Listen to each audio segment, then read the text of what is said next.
She stood there bright as the sun on that California coast. He was a Midwestern boy on his own. She looked at him with those soft eyes so innocent and blue. He knew right then he was... Good morning. I'm Erin Brinker. And I'm Tobin Brinker. And I'm Todd Brinker. And we are on The Brink, the morning show on KCAA, AM 1050, FM 106.5, and FM 102.3. And it's a little cooler. Well, it's a lot cooler out there this morning. There was condensation on the car, and there's a slight, little crisp slight in the air. And I tell you, it was nice. It was nice to walk out and not be already sweating at, before 6 in the morning. Amen. I'm just saying. Yep. Todd had to walk outside too, Aaron. Mm-hmm. He had to the shack out back. That's right. My shack out back studio is a good 20 feet from my back door. Did you put a coat on, Todd? I thought about it. So it's so great to have everybody with us this morning. It is Thursday, and going to be a beautiful day. I think the high is only in the upper 80s today, so that's nice. That's much better than 108. Yeah, I was looking ahead, and it looks like we're looking at the 80s with a couple days where it maybe just reaches into the low 90s in the next week or so, and I'm like, thank goodness. I don't need 100-degree days. No, especially because you would really rather not work out in the gym, and when it's super hot outside, you don't have a choice. Yeah, and I've got this big goal for June. A friend of mine challenged me to run every single day and to run a total of 100 miles this month. And to run a total of 100 miles. And yesterday I came super close to not running, and I had to force myself at 9 o'clock at night after our Rotary Club meeting was done to go to the 24-hour fitness and put a mile in on the treadmill just so I could say I ran yesterday to keep my streak going. So I feel good that I did it, but it was kind of weird running that at that time in the evening because I usually run in the morning. Right. But yesterday I had a thing, which is why I wasn't on the air yesterday, and so I just wasn't able to run yesterday. Had to fit it in. Well, you could run from your front door to your car. Technically, you ran. Yeah. Oh my gosh, we're late. Let's go. I'm not sure.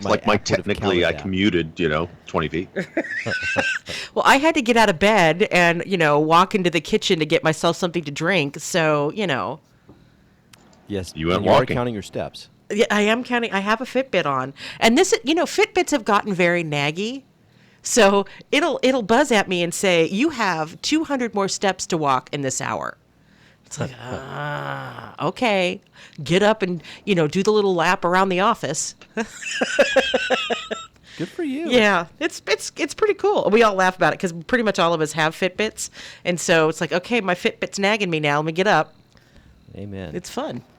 So I saw you added to our queue today a story about these triathletes, Aaron.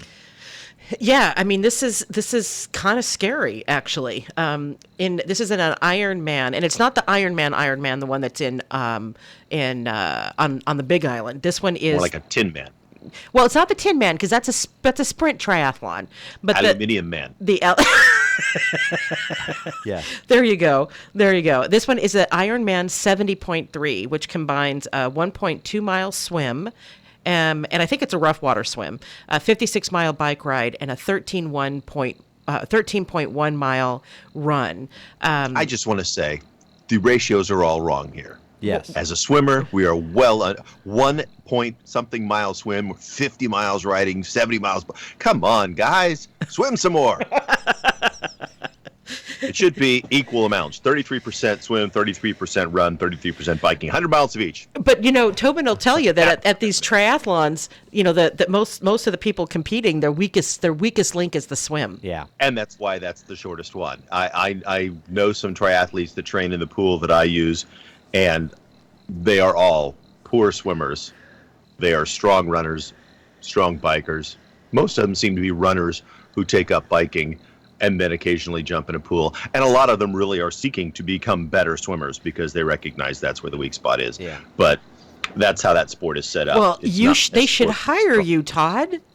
I have helped them. You are a certified swim coach. I help them when I can. And Todd's like a high level. Like, what is your level, Todd? You're like level 5? Yeah, the American Swim Coaches Association has 5 different levels that they certify coaches at based on education and achievements. And I have achieved level 5. So you are like the black belt sensei of swim coaches. Oh, I wouldn't go there, but I have been blessed with some very talented athletes at the high school level, and that's where I was able to make the achievements all Americans. In fact, I think this year I tripped my 50th All American swim. Awesome. Wow. Awesome. So back to this story. 2 men in a Wisconsin Ironman 70.3 drowned. Yeah. So they that says it looks like that that both of them drowned. They died in a manner consistent with an accidental drowning due in part to a medical event. Yeah. So I'm thinking maybe they had a heart attack and then they drowned. Yeah, and they're calling it a tragic coincidence. Both these men. One of them was only 38 years old, Todd Mahoney, and then Michael McCullough was 61 years old, and they were both pulled out of Lake Monona during the swim segment of the race. And when they do these swim segments, they typically will have people out there on surfboards, on sea-doos, on boats, at different places along the route, kind of watching to see that if something happens, because things do happen, right? A person cramps up, a person gets kicked in the face and breaks a nose, and suddenly they're disoriented. I mean, there's all kinds of things that can happen, and so you have to have people out there watching to try to pull someone out quickly, if something does happen.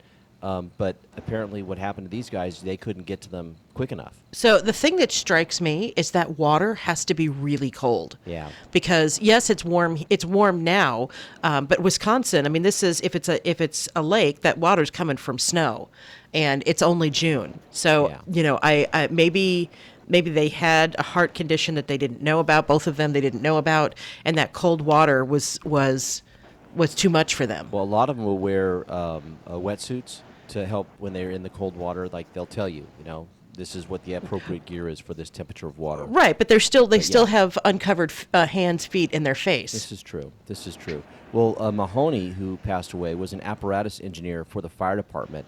He'd worked for them for 9 years, and he died 48 hours after being found unresponsive in the water. He leaves behind a wife and 3 sons, and his cause of death is being investigated. The medical examiner's office is saying that McCullough of Cottage Grove died Sunday in a manner consistent with an accidental drowning due in part to a medical event. He's survived by a wife and a daughter. And when you do one of these races, and this is always this scary sort of tense part, they make you sign a release. Right. And it says all over that release, that you could, you run the risk of dying doing these kind of events. I mean, you were really pushing your body to its limits, So it's not unheard of for someone to pass away at one of these events. But to have 2 in this manner at the same event, that's a lot. Yeah. Well, and and I'm looking at a picture. This is a stock photo of triathlon swimmers. There's a lot of people in the water, and so there's a lot of splashing going on. And if they had a heart attack, they could sink before you even know that they're missing. Yeah. And even if you have somebody out there on a paddleboard or whatever, it's highly likely that they wouldn't be noticed until it's like, okay, where's so and so. And so, our thoughts and prayers go out to the families of these men. I mean, and I know how hard you train. Yeah. And this is something that they were looking forward to, and I'm sure it never occurred to anybody, the men or their families that this could be fatal for them. Well, and you've got to imagine they've already been stressing their body to some pretty extreme limits just going through the training portion, and you've convinced yourself that you're ready and you can do this, and my guess is these guys had probably done Ironman races before. You don't just jump at this level. You don't just jump right in at this level. He probably had already done some sprint triathlons and other things. So you've got to be thinking, I'm a pretty healthy person, to have done those other things, and then to get here and have this happen, It's got to be very shocking for the families, I suspect. You know, it makes me think, well, and maybe not the 38-year-old, but certainly the 61-year-old, you know, you go to your doctor and get checked out before you do a big race like this. Yeah. But I know that I don't know any athletes who do that. I mean, No. you know, they just, you train and you feel good and you go. Yeah, I have never gone to the doctor before, like a marathon or anything, to say, oh, am I, healthy to do this, Yeah, and the 'Cause doctors would be like, "Why are you in here? Yeah. I've got sick patients to deal with." right? How much you've been trying? Yeah, you're good. You're good. You're golden. Come back when you break something. Yeah, thank you. So with that, it's time for a break. I'm Erin Brinker. And I'm Tobin Brinker. And I'm Todd Brinker. And we are on the brink, the morning show on KCAA. We will be right back. A modern 21st century gold rush is happening in America, and you can be a part of it. Today, new mining technology and equipment is allowing miners and weekend prospectors to extract commercial amounts of gold from old mine tailings and surface waste that old-time prospectors missed over 100 years ago. With gold prices soaring past $40,000 a kilo, many old gold mines are reopening. Some of these mines are producing more than an ounce of gold per ton of ore, and the supply of old mine tailings and surface waste ore is virtually unlimited. New mining technology combined with relaxed investment laws are allowing more people to own a stake in gold mines and to become stockholders in promising new mining companies. MW Mining and Inspections Incorporated is one of these new companies. In 2018, the company reopened the first of several U.S. mines with gold production exceeding 1/2 troy ounce per ton, plus high recoverable amounts of silver, platinum, rare earth, and other precious metals. MW Mining is unique because it plans to pay stockholders dividends from its gross sales, not from net income, and therefore MW Mining will absorb all operating expenses internally. For more information on the MW Mining stock opportunity, go to mwminingandinspections.com or call or text 208-451-4558. The common stock of MW Mining is offered through a private placement memorandum pursuant to an exemption from registration under Rule 504 of Regulation D promulgated under the Securities Act of 1933. Gold mining is a high-risk business. All investing in securities involves risk. Purchasing this stock may result in the total loss of your investment. Looking for a new place to eat? Delicious food at a great value? The Tri-City Center in Redlands is proud to announce the grand opening of a fine new dining establishment. Terry's Diner, at the former location of the Spunky Steer in Redlands, is officially open for business daily from 6 a.m. to 9 p.m. with delicious, mouth-watering breakfast, lunches, and dinners. Treat yourself to Terry's tasty dessert menu, such as Terry's famous sundaes, banana splits, hot fudge cake, old-fashioned root beer floats, frosties, cakes and pies, too. You'll find weekly lunch and dinner specials all under $10, including Angus steaks, burgers, Greek salads, pasta seafoods with wine and beer. Terry's brings years of tasty temptations from DJs in San Bernardino and Alta Loma. Join a new tradition in Redlands. Stop by at 1350 Industrial Park Avenue between Tennessee and Alabama in the Tri-City Center. Google Terry's Diner Redlands on Yelp or find them terrysdinerredlands.com.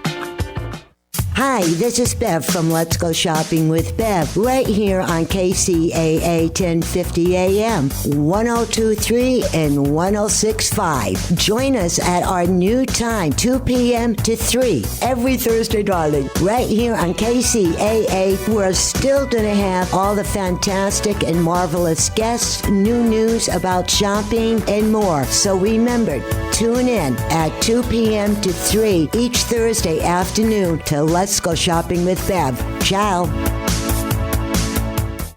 This is KCAA.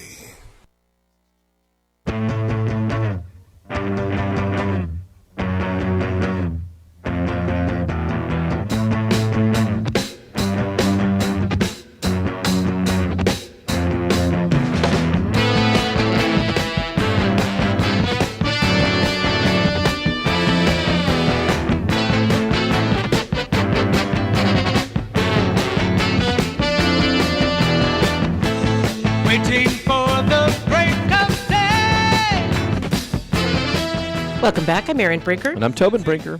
I'm Todd Brinker. And we are on the brink, the morning show on KCAA, AM 1050, FM 106.5, and FM 102.3. Keeping on with this sports theme, Nike has put a new mannequin in their stores, and some people are kind of freaking out about it Why? because they're plus size. Like, you mean like normal people? Well, yes, like they're plus size. Some people are saying that it's promoting an unhealthy lifestyle for Nike to make activewear for people that's who just are dumb. right. No, they can't win, right? It's either it's an unhealthy lifestyle or it's you're unrealistically, thin. Yes, and this is in London. Nike Town London launched its newly redesigned Women by Nike floor last week, and the flagship London store now features plus-size mannequins and parasport mannequins on the floor. You'd think that would be good, right? Well, you might think the inclusion of a plus-size mannequin would be cheered. It's actually sparked quite an uproar. This is what you need to know. The background on the mannequins, a Nike rep explains to ABC News that Nike plus-size collection, crafted to ensure the perfect fit at every size, was launched in 2017. The next year to showcase inclusivity and inspire the female consumer, plus-size mannequins were brought to some North American stores, and then last week to Nike Town in London. We continue to listen to the voice of the athlete and know that the female consumer wants to see a diverse and inclusive range of products to serve her sporting needs. So the critics weigh in. The uproar started when Tanya Gold wrote a column for The Telegraph arguing the mannequins are actually obese and selling women a dangerous lie. And here's what I'm thinking. So in order to lose weight, plus size women need to get out there and move, right? I mean, I need to do that. And so would these people rather these women be out there naked? Because if nobody is making gear that they can wear when they work out, what are they supposed to do? Yeah, and honestly, it's inspiring to me. I'm a runner. I'm a longtime runner now. And when I go to races and I see people that are out there at a 5K, a 10K, even a marathon, people that are plus size, larger, it's inspiring because these are people that are out there challenging themselves despite the issues that they're facing. And sometimes we're really fighting against our own sort of genetic, code. I mean, some folks just are naturally larger, and it's harder for them. And God bless them. And I'm glad that Nike's finally stepped up and is putting that stuff out there. There are a lot of folks who don't go and do these things because they feel like it's not for me, not for my body type. Right. And or so they feel. It's beyond. Not even.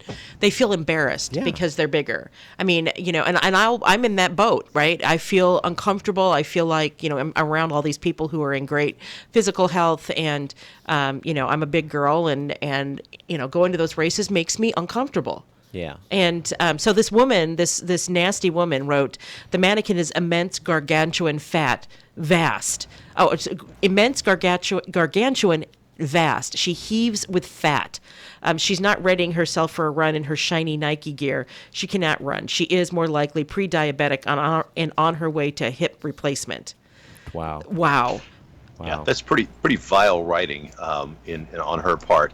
I will say a little bit of a counterpoint to that if Nike is supposed to present an athletic and healthy brand, then they should be making some aspirational imagery, and I understand that doesn't necessarily mean that they all have to be twiggy, but if you look at their normal mannequins, they're not super narrow, like high fashion type models. They are athletic looking people, and I think that makes a lot of sense for them. But that is the majority of their advertising, so I think there's absolutely nothing wrong with them branching out and saying, hey, we want to reach some different markets and some people who maybe don't feel empowered to wear Nike and to go out and move and be more athletic.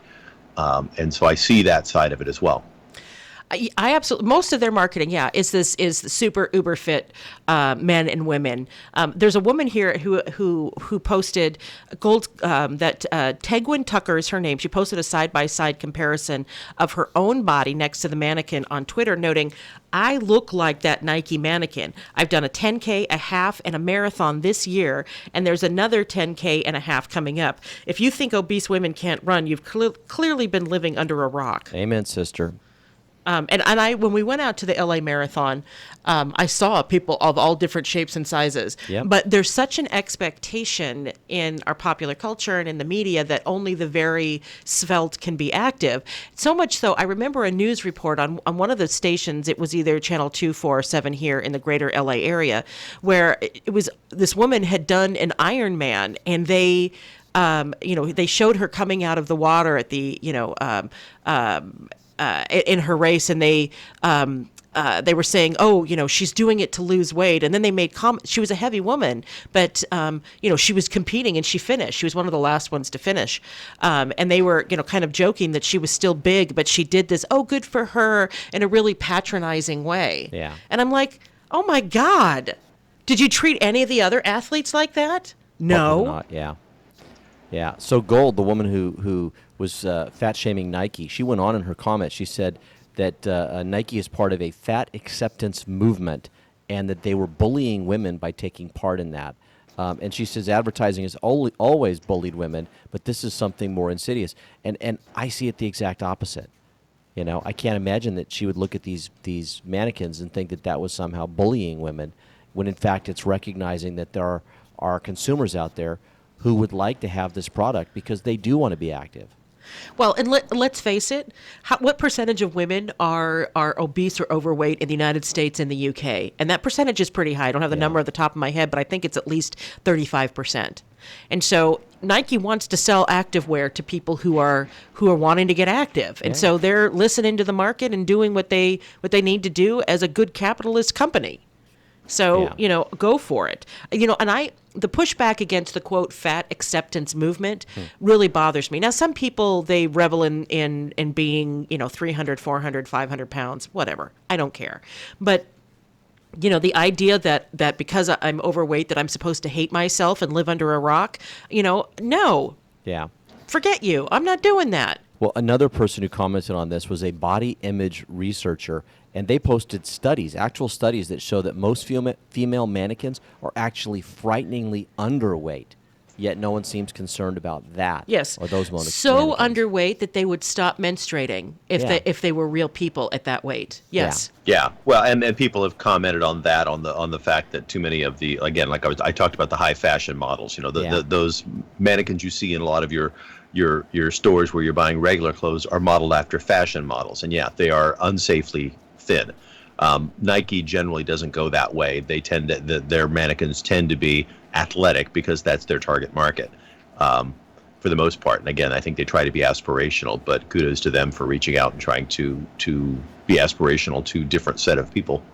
We live in such a shallow culture that people really only look at the outside. They really, in our popular culture, if you're not thin, then you're seen as, all kinds of negative things. You're lazy, you're stupid, you're slow, you're, undisciplined, you're whatever.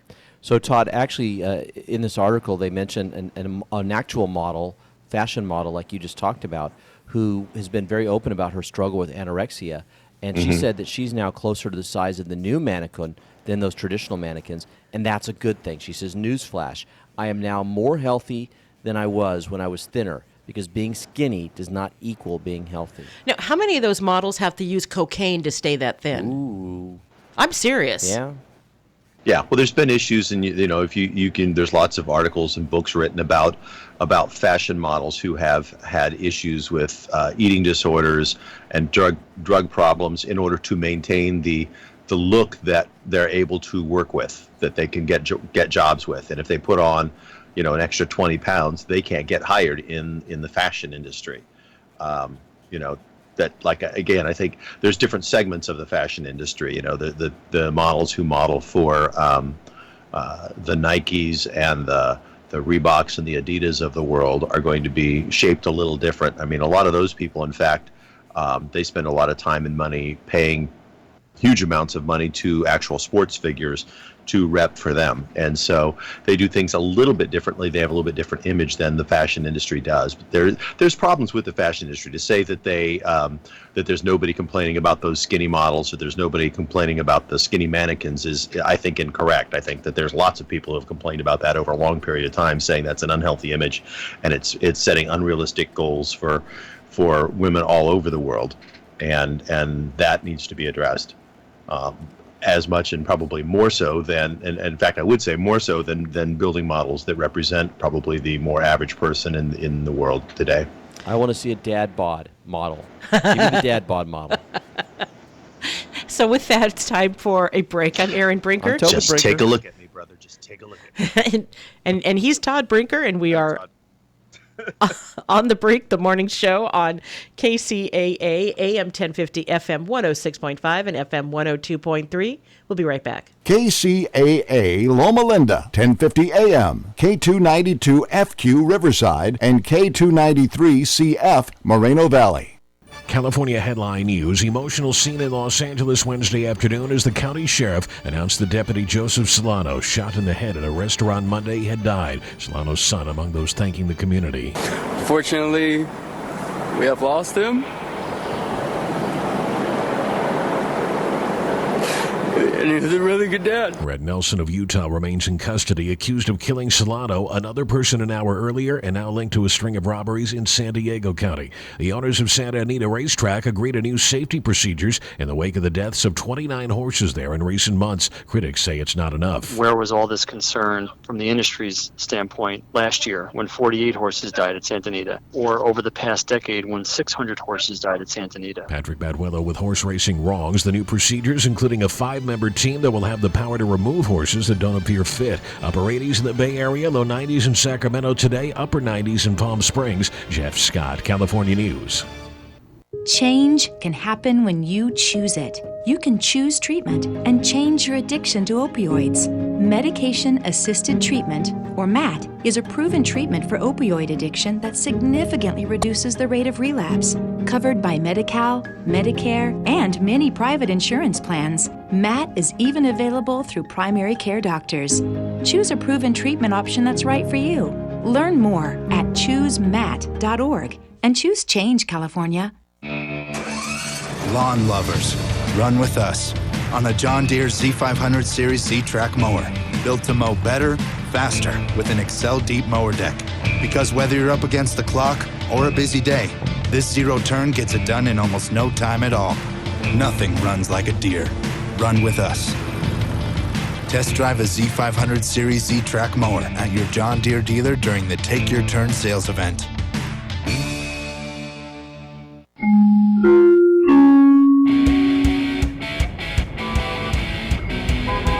It's time to take a look at our roadways. I'm Aaron Brinker. In Temecula on the 15 southbound after the 79 South Temecula Parkway, there's a motorcycle crash in the center divider. Traffic is completely stopped and it's backed up at this point from the 215. In Fontana on the 10 westbound after Citrus, an accident has been cleared. Stop and go traffic is backed up from Sierra Avenue. In Paris on the 215 northbound approaching the Ramona Expressway, a motorcycle wreck is blocking the left lane. Stop and go traffic is backed up from Nuevo Road. This has been your traffic report. Drive carefully, everyone. I'm Aaron Brinker, and this is KCAA. From the KCAA Weather Center, I'm Lori. Sunshine for this morning, an afternoon high in the high 80s. Clear overnight with your low at 61. Friday, sunshine with your high in the mid 80s, and then clear overnight. Sunshine on Saturday, Sunday, and Monday with your high in the high 80s. I'm Lori, broadcasting live from the Tri-City Center at the 10 and 210 freeways. We are the trifecta of talk in Southern California. KCAA 102.3 FM, Riverside 106.5 FM, Redlands, and the Legacy 1050 AM, Loma Linda, San Bernardino. Why are you listening to this radio station? Why? When you can host your own radio show. You're listening and you think you can do better? You have a message or a product you want everyone to know about. Host your own radio show. Team up with the area's best radio professionals and let them make you sound like you should be on NBC. KCAA NBC Radio, that is. KCAA produces more than 50 local programs each week on subjects ranging from business and sports to political talk, vegan diets, or even marijuana-related issues. We don't just broadcast on the radio, we broadcast to the world. Online, on TV, on social media, on Facebook. You'll be all over. Imagine what your friends will say. And KCAA reaches over 5 million people on 3 radio stations. Join the staff on 1050 AM, 102.3 FM, and 106.5 FM. NBC Radio. Jump on the KCAA Express. Call 909-793-1065. That's 909-793-1065. And get ready to transmit. Looking for a new place to eat, delicious food at a great value? The Tri-City Center in Redlands is proud to announce the grand opening of a fine new dining establishment. Terry's Diner, at the former location of the Spunky Steer in Redlands, is officially open for business daily from 6 a.m. to 9 p.m. with delicious, mouth-watering breakfast, lunches, and dinners. Treat yourself to Terry's tasty dessert menu, such as Terry's famous sundaes, banana splits, hot fudge cake, old-fashioned root beer floats, frosties, cakes, and pies, too. You'll find weekly lunch and dinner specials all under $10, including Angus steaks, burgers, Greek salads, pasta seafoods with wine and beer. Terry's brings years of tasty temptations from DJs in San Bernardino and Alta Loma. Join a new tradition in Redlands. Stop by at 1350 Industrial Park Avenue between Tennessee and Alabama in the Tri-City Center. Google Terry's Diner Redlands on Yelp or find them terrysdinerredlands.com. KCAA.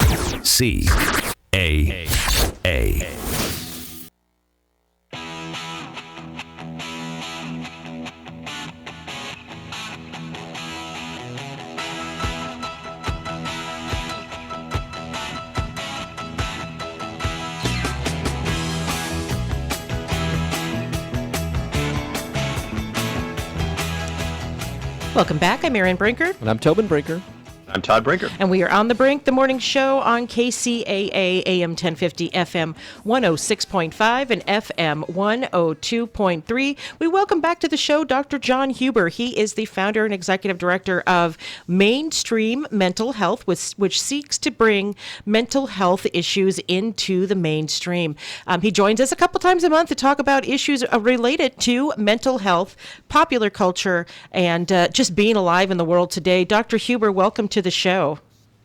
Awesome. Thank you so much for having me today. So we have a big one today. How do you let your boss know, or should you even let your boss know if you need a mental health day, if you have, mental health issues, if there's, it's pretty hard to be vulnerable to your boss. What do you do? Well, that's a really hard question, and I have to deal with this with my patients as they come into therapy. And I've had patients who, they can only see me at lunchtime because they don't want anybody at their work to know, and they take their lunch hour and come and do therapy with me. In fact, I had one guy for 3 years. Every Friday, he would pick up lunch on the way there for both of us because he didn't want me to not be able to eat. And he would come in, and we'd sit there, and over a sandwich, we would do therapy, and do that for 3 years every Friday because he didn't want his boss to know. Wow. And it's a scary thing, especially, if you have some history of, military experience where your boss treats you like you're broken as something like that happens, and you're a liability, no longer gives you new assignments, things like that. And the fear is, especially if you have a high-stress job, if you sell commodities or do some sort of strategy-type investments or whatever, it can be very stressful, and the minute you so assign, it can be bad for you as far as your employment is concerned, at least in your eyes. Now, there are laws out there to protect you from that sort of thing. However, you have to be able to prove it. And a lot of people aren't willing to risk that because, it's not just having to prove it, but the minute that happens, if you do take them to court, the whole world knows about your mental health problems. Right. And that's a scary thing. I mean, it's one of the problems we see at the hospital when they assign me to a patient there. They get very upset. Because, oh no, now you're going to lock me away into some kind of an asylum. Well, we don't do that anymore, first of all. But second of all, they don't want to have friends and family walk in and see that they're seeing a therapist. So some of the patients tell me up front. And so I'll walk in, and after the first meeting, if I see somebody there, I go, hey, it's Dr. Huber. I just want to check in and say, hello, you doing okay today? All right, well, you got family here. I'll let you go. And we've got kind of an unwritten agreement between each other because they don't want people to know. And if the medical doctors are going, hey, we need to give them some antidepressants, we strategize. And one of the things we can do is there's antidepressants that are also FDA approved for other medical conditions, such as one that's used as a sleep medication. It's very common, and I'll have people go, hey, if the doctors will write the prescription for me and write down that it's for me to sleep, then I will take the medication. But I don't want anybody to see that I'm taking it because of the depression. Wow.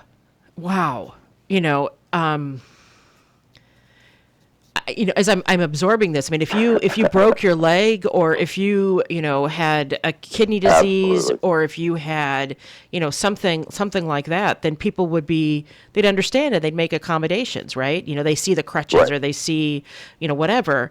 But if you have a mental health issue, then all of a sudden, they think you're going to be a liability for them, that you're going to lose the money, that you're going to do something crazy. And I think pretty much everybody goes through periods in their life when they need a little mental health support. Absolutely. You lose somebody, you lose a pet you've had forever. One of my doctors had a parrot. He had a full-size parrot he got as a teenager, and that thing lived for, almost 50 years and died. And my doctor got upset, and I couldn't wait for me to come in. Oh my God, I need to talk to you. And I'm like, wait a minute, I'm here. He goes, no, I'm not charging you for today. You're not going to get billed. It's like, I just need to get this off my chest. Exactly. And the sad thing there, I was there when his mother died, and it was nothing like that. Oh, interesting. Yeah, How do you tell? Go ahead. How do you tell? I mean, how do you sit down and tell people that something like that has that kind of effect on you? And, you didn't get that upset with your mom, but, your parrot you've had since you were, 12 or 13 years old, lived for 43 years, and, and you're devastated. Went through college, through medical school, through 3 divorces. But wow. It's crazy. So how do you work with your employer to create a more open and accepting culture? I mean, I have to say, I have worked in places where, you try to give your employer boundaries, saying, okay, well, this bothers me when you do this kind of a thing. And some of them will say, well, this is your job. You have to like it or lump it, like it or leave it. Right. Even at that small level, they're not accepting. So, can you change a culture? Right. And you have to think about it. I mean, honestly, there are certain jobs that may be a situation where you were hired to do a certain function, and if for example, now you've got a disc that's ruptured, now you'll never be able to bend over and pick 50 pounds, but you have to be able to haul, a person out of a burning building. You're now physically disabled for that job. You cannot do that job anymore. And you have to realize that there may be jobs like that, just like that medical condition, where there's a mental health issue where you're now not physically, because of your condition, able to do that job anymore. And you may need to find another line of work, which is a scary thought, whether it's a broken vertebrae or a broken psyche. It's a scary thing. But now nobody else can see that brokenness. You can show them an x-ray of your back, but how do you do that when it is, hey, you lost a 3-year-old child, and now you don't want to deal with kids anymore because every time you do, you just fall apart. Wow. Yeah. That is scary, especially when if you can't handle your stress, then you're seen as weak or lesser than. Exactly. Whereas something could be going on that's so stressful or triggering that, back to a stressful something that happened years ago, that it becomes unwieldy, unmanageable, untenable for you. So my recommendation is, part of the reason for mainstream mental health is we need to stand up for these problems before you have those problems. Because if you're standing up saying it's not okay at my company that I work for discriminates against somebody because they have a mental health issue. Because it could be you next. If the dominoes all fall in the right order, you could be next. Yep. Yeah, because And who doesn't deal with life with loss in life? You know, your house could burn down, your spouse could die. You know, things happen, and you know, creating an environment that gives people space to manage that is important. it is, exactly. And you know, as a small business owner, you know, you have to balance your cost of doing business, and your employees are probably the biggest cost you have. And you know, how do you amortize that? You know, you can buy a new machine and you can, you know, finance it out over time, and you know, you don't have to come up with that, you know, $300,000 for that new robot or whatever. But an employee, you have to be able to write that check out, and if they're sick, who's running the show? So you know, you've got to be proactive as an employee and do things like, you know, those Affleck. You know, there's insurance out there. There's things to take care of.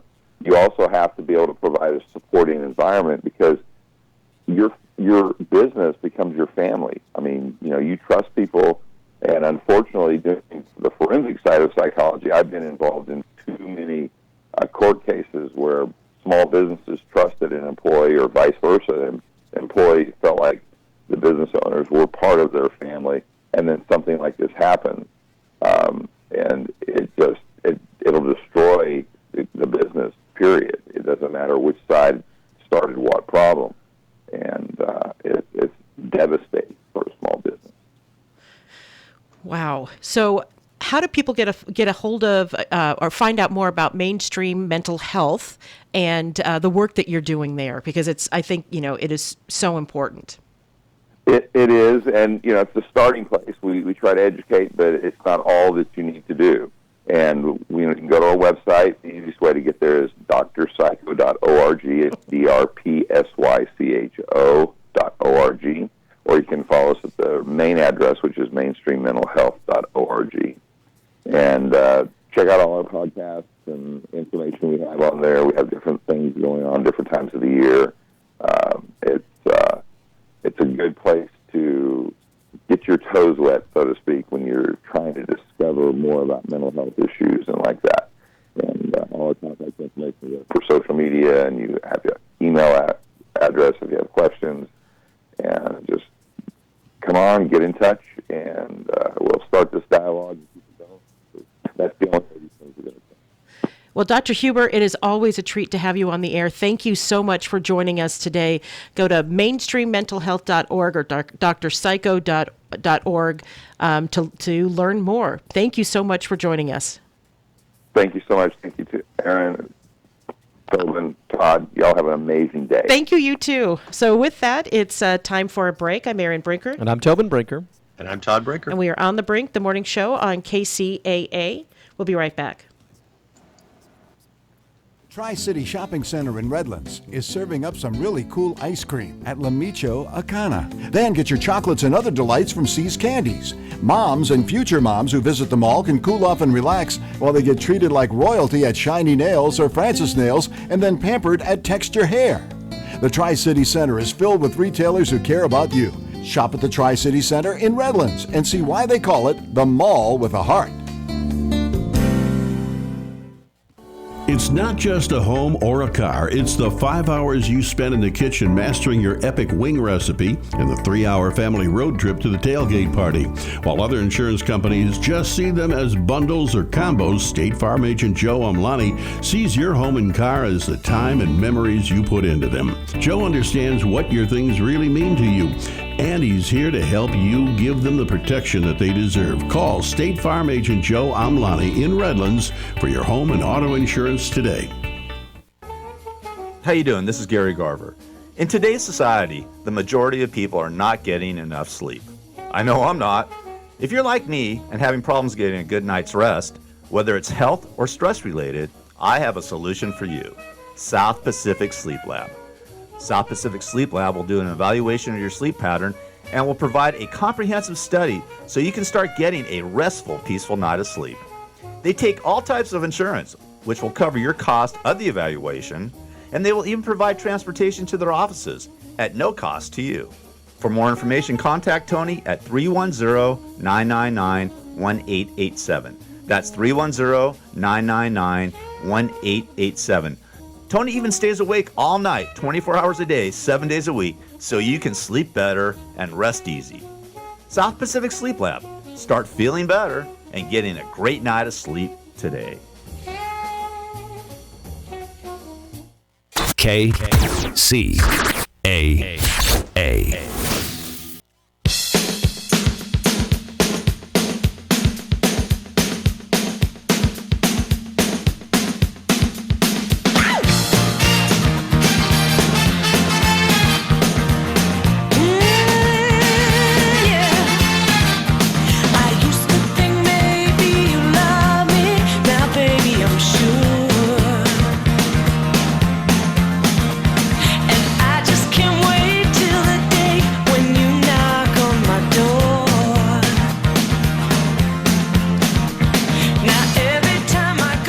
Welcome back. I'm Erin Brinker. And I'm Tobin Brinker.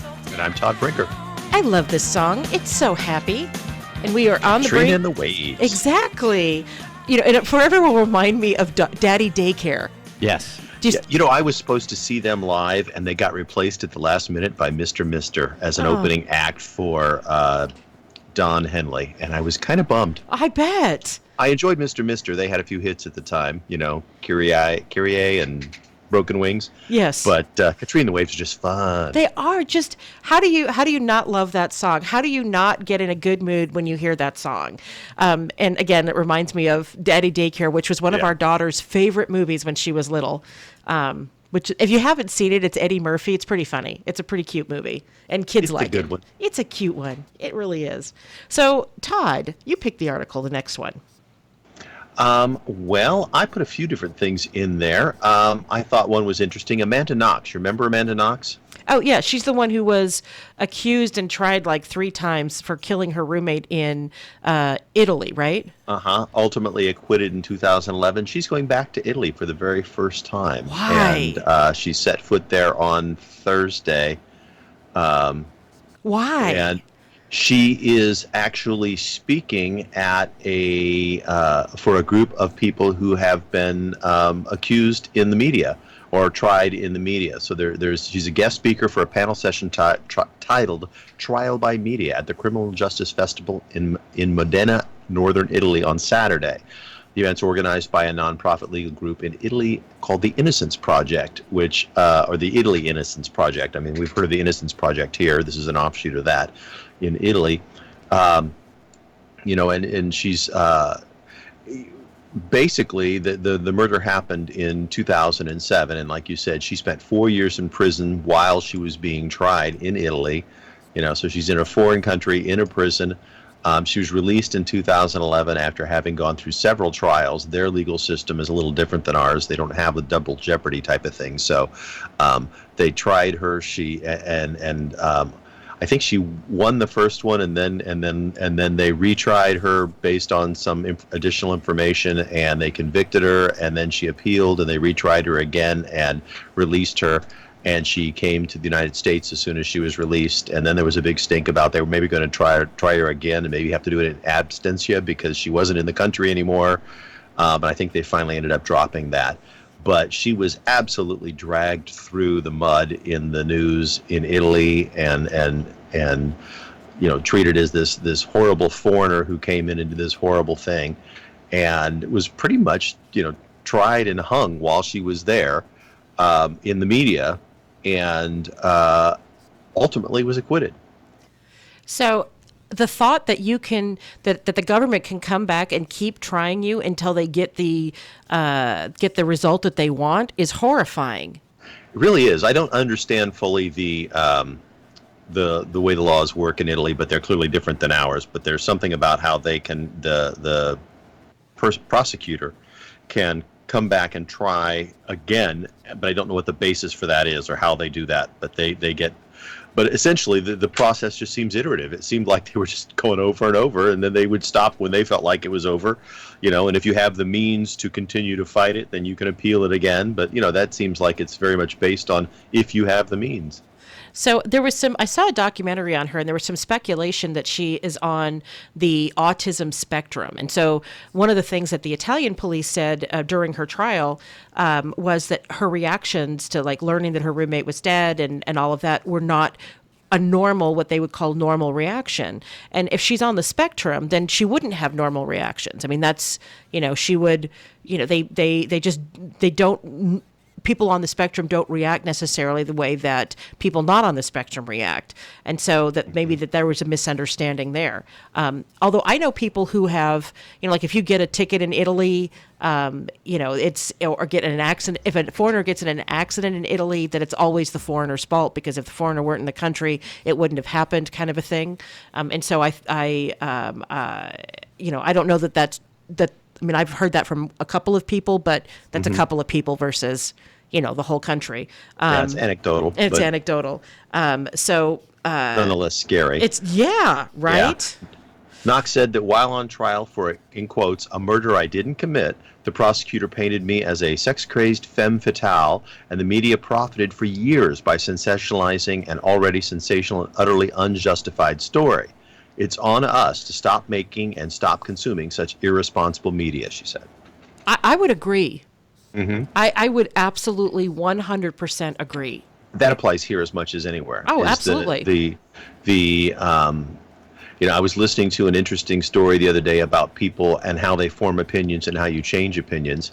And they said facts have very little to do with it. What happens is people form an opinion based on essentially a gut instinct or a tendency or a leading that's something that makes sense to them and feels comfortable. And then they seek out facts to back them up, and they tend to discount any facts that don't back them up. And that's just human nature. That's the way we operate. And so, you can find two people looking at the same set of information and having adamantly different opinions as to what that means because one of them is discounting they're each discounting what disagrees with their worldview already. So I hope that she's able to leave the country without being arrested and tried again. That scares me a little bit. I would think that she must be fairly confident that that's not going to be the case, but I would be frankly, if it was me, I would never go back to Italy again. I just wouldn't go there because I would have this fear that somehow they're going to grab me, or in fact, even go somewhere where I thought that if Italy said, hey, hold her because we want her, that they would then never let me go again.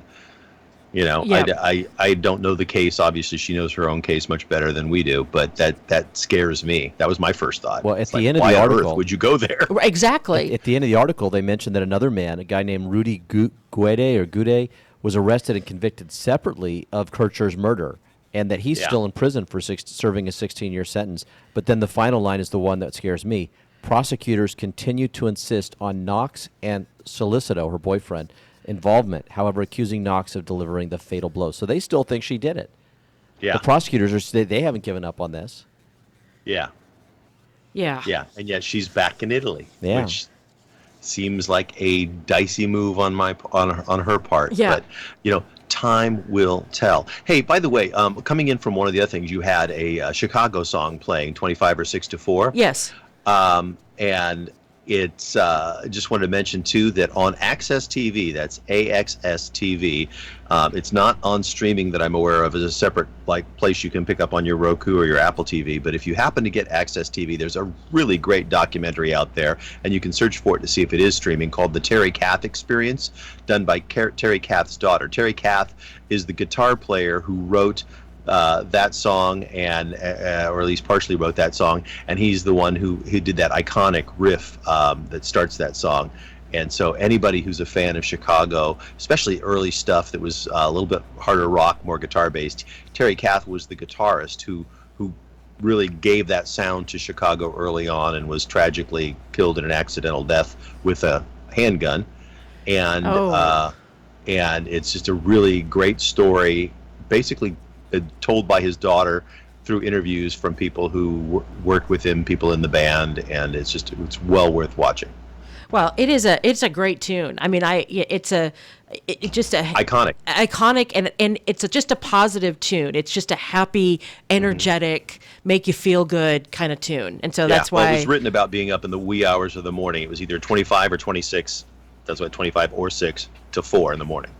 Oh, I wondered what that meant. That was explained in the documentary because I always wondered, was it 25 or 6 to 4? It was 25 or 26, but it was just kind of shorthanded, 25 or 6 to 4 in the morning. He was up in the wee hours of the morning with his child who had just been born. Oh. Wasn't sleeping. And he wrote this song. So we are completely out of time. Thank you for joining us today. I'm Erin Brinker. And I'm Tobin Brinker. And I'm Todd Brinker. And we are On the Brink, the morning show on KCAA. Have a great day, everyone.